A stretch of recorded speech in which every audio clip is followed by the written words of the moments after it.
புதினா சட்னி எப்படி செய்கிறதுன்னு இந்த வீடியோவில் பார்க்கலாம். வெல்கம் பேக் டு வாத்தியார் சமையல். நம்ம சேனலை சப்ஸ்கிரைப் பண்ணாதவங்க இருந்தீங்கன்னா நம்ம சேனலை சப்ஸ்கிரைப் பண்ணிடுங்க. வீடியோவை கடைசி வரை பார்த்து லைக் பண்ணி உங்கள் நண்பர்களுக்கும் ஷேர் பண்ணுங்கள்.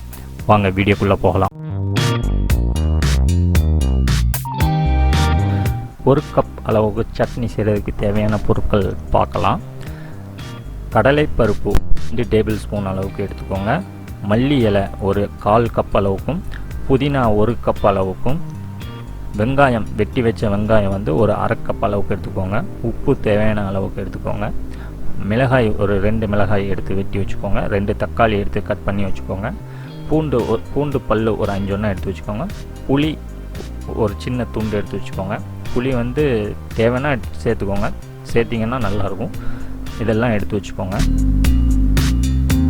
இப்போ எப்படி செய்கிறதுன்னு பார்க்கலாம்.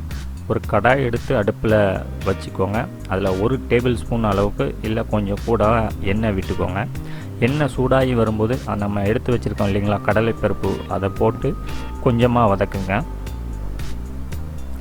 இப்போ நம்ம கட் பண்ணி வச்சுருக்கோம் இல்லைங்களா வெங்காயம், அந்த வெங்காயத்தை சேர்த்துடலாம். அப்புறம் அந்த பூண்டு, அப்புறம் அந்த கொஞ்சமாக புளி வச்சுருக்கோம்ல அதையும் சேர்த்து கொஞ்சமாக வதக்கி விடலாம். கொஞ்சம் நேரம் வதக்கி விடலாம்.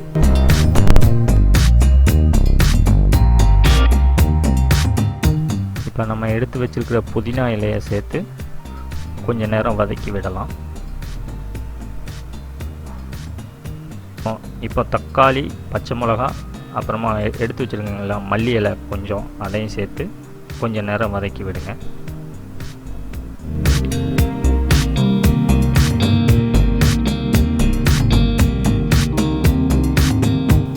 இப்போ தேவையான அளவு உப்பு சேர்த்து கொஞ்சம் வதக்கி விட்டு எல்லாமே நல்லா வதங்கினதுக்கப்புறமா இறக்கி ஆற வச்சிடலாம். கொஞ்சம் நேரம் ஆற வச்சிடலாம்.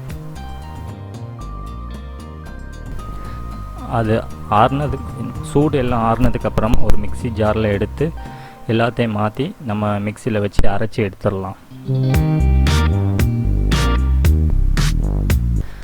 சட்னியை மிக்சியில் அரைக்கும்போது கொஞ்சமாக தண்ணீர் விட்டு அரைச்சிக்கோங்க, நிறையா தண்ணி விட்டுறாதீங்க. இப்போ சட்னிக்கு நம்ம தாளிச்சிடலாம்.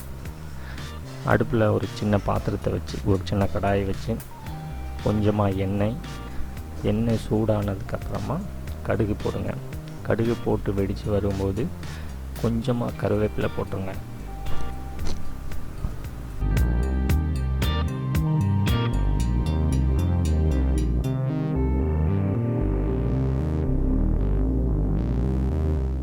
இப்போ நம்ம கருவேப்பிலை போட்டுடலாம்.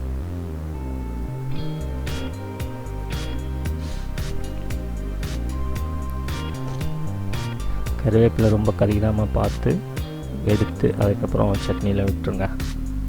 இப்போ நமக்கு சுவையான சட்னி ரெடி. இந்த வீடியோ உங்களுக்கு பிடிச்சிருந்ததுன்னா லைக் பண்ணுங்கள், மறக்காமல் உங்கள் நண்பர்களுக்கு ஷேர் பண்ணுங்கள். நன்றி.